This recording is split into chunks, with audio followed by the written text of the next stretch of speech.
Hey guys, welcome back to Law of Creation. I'm David. This is Nebula, the physics cat. And today we're going to talk about the law of creation nobody told you about, the untold law. Why don't we walk over to the fireplace? It's a little chilly here today as winter is coming. So for the longest time, I've been wondering about how and why we're here. And this is the whole point of this channel. And one riddle that came across the watchmaker's analogy, and I didn't know it as that.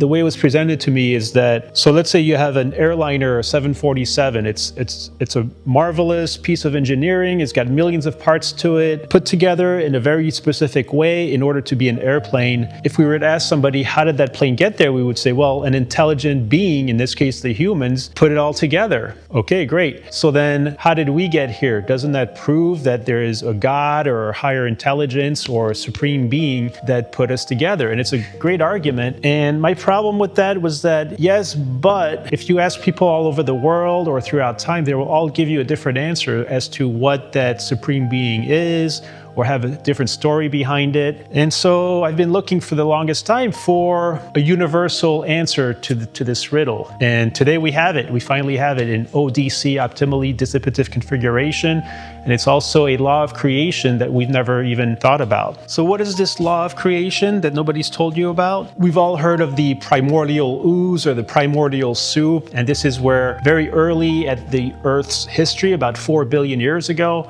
the conditions were just right for the beginning of life. And still, it seems like a big leap. How do you go from the building blocks of life, all those amino acids and molecules and atoms, to the first, let's say, precursors of life, protocells, vesicles, chemical gradients that eventually become life itself? So a new take on the watchmaker's riddle or analogy would be, let's ask ourselves, what is the airliner doing there? Or in the original analogy, a watch. So you're walking along in a prairie or the beach, and let's say you just see a rock and you're like, oh yeah, that's nature, no problem. But if you see something intricate like a watch or some human invention, you look at it and say, there's no way these pieces were put together, and never mind the watch itself, but each part inside the watch had to be very specifically designed also. And then if you look at a human, that's infinitely more complex than a watch or an airliner. So obviously an intelligent being had to put us here. And apparently it's an age-old riddle. I didn't know it by that name, but then I went on YouTube and see what people had to say about that. And generally speaking, we still didn't have a good answer. And today we do. We have optimally dissipative configuration. What we're doing now is asking ourselves, what is the watch really doing there? Why was the watch created? Well, humans created it not by accident. They don't go around making things and spending a lot of time and resources building things that they don't need. So somehow the watch serves the human. And I think we're getting closer to an answer there. The question to ask then, the new question is, what is the human serving? And what does that have in common with the watch? Because we need a more universal answer. In order to get that answer, we need to zoom out the camera. Zoom out the camera from Nebula. She's a great example of ODC, by the way, because she wasn't always a large physics cat. She was once a little tiny physics cat, but we'll get to that later. So now we have to delve in the world of entropy. So usually the questions of how and why we are here get delegated to the church or philosophers. We haven't really been able to reconcile these questions through science up until now, because in order to find out how and why we're here, we have to zoom out from maybe old beliefs that we had. And of course, that means we're going to have to talk about entropy. The reason the law of creation was so difficult to find is that it is intimately linked with entropy. So most of us think of entropy as disorder, death, decay, but what happens, so if you think of a hot heater in the corner of a cold room, you can just visualize the heat diffusing, dissipating out. Or if you think about how we need to keep our house warm in the winter and all that heat is trying to escape the house. In the summertime, we're trying to keep the heat out. It's hotter outside, but somehow that heat wants to come inside. And in those cracks and crevices where the faster moving molecules are getting into the house in the summer or out of the house in the winter, those will actually form shapes, optimally dissipative configurations. So you might be thinking, oh, you've gone too far now, David. You're saying that smoke and the way entropy moves is how we got created? Actually, yes, exactly, that's what we're saying. In fact, I wrote a lot of books on it. But the next problem with entropy is that if disorder rules the universe, how do we get so much order? If you look around this studio, everything was put here very precisely for a reason. The reason we're here, we are also very ordered and complex structures. Nebula here, who wasn't always a large physics cat, she was once a tiny little physics cat, but somehow she grew up to be a large physics cat. And she's a perfect example of ODC, optimally dissipative configuration, because she knows how to behave, move, and act so that a silly human like me will take them into their home and allow her to take over the entire structure. And that wouldn't happen if she wasn't such an optimally dissipative configuration, which means basically she's designed in such a way to optimize her survival. So it would seem that we're going up the hill of entropy or against the current if we are to have order, and that just doesn't make sense. But today we have a real answer to that. What do you say we go to the board, Nebula? Yeah, okay. All right, let's see what we got here. No, no, yeah.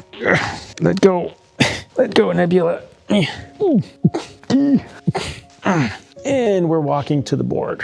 She's so helpful. So the fact that the answer lies in entropy and the movement of entropy is one of the reasons why we've never heard of this law of creation before. And what self-respecting mad scientist would present such an idea if we didn't have a formula for it? So over here we have a graph representing a ball rolling down a hill and entropy, and it seems like it would be going against entropy. So the next question we have to ask ourselves is, what is the watch serving and what is the human serving that have in common, and what does that have to do with entropy? And the answer is this: entropy is always looking for the most efficient way to move energy and matter. So in that primordial soup, all those atoms and molecules whirling around with all these forces and energies moving around, volcanoes, tectonic plates, the sun's energy moving through. If it had a better way to move, it would find it, because all of these gradients, we call them, when you have a difference in pressure or temperature or chemical concentrations or gravity, it creates a potential energy that can be harnessed if the materials are there. So here we have our formula for optimally dissipative configuration,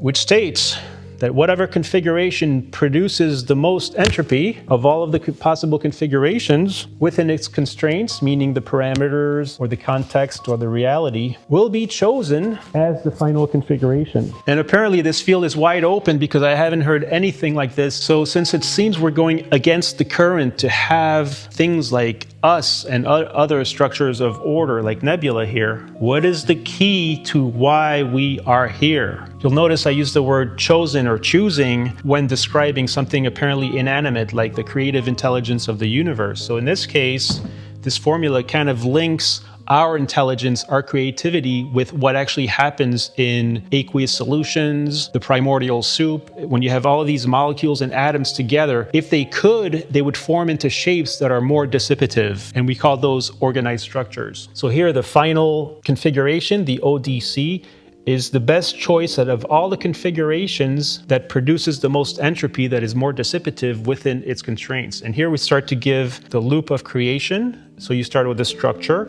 and then it learns through experimentation and adaptation. And then it selects. The choice is always the cream of the crop, the one that is most dissipative, and that becomes the next structure. And structure is also a memory that it builds from next time, making it easier to self-propagate through positive feedbacks. I know this is a lot, and I'm still learning how to present this, and the field is wide open, so feel free to comment and question. If there's anything you don't like that I'm saying, I would like to hear about it. And I like to be challenged. If there's something that I'm missing, or you feel that there's an example with which this will not work, I would like to hear it. So here we have what I call the atomizer. It's a representation of the primordial soup, or the primordial ooze, and everything is kind of scattered randomly.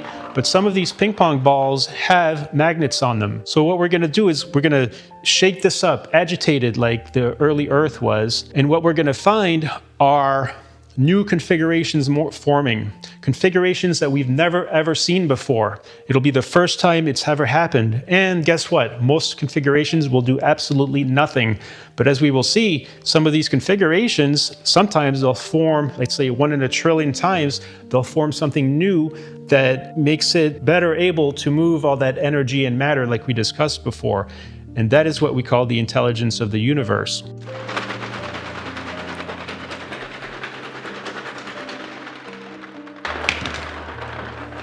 So let's see what we've built here. I see a kind of a fun little configuration here. So this has never ever been seen before, and it represents maybe a few atoms of a molecule, an amino acid, if you will. We didn't intend on building this particular molecule.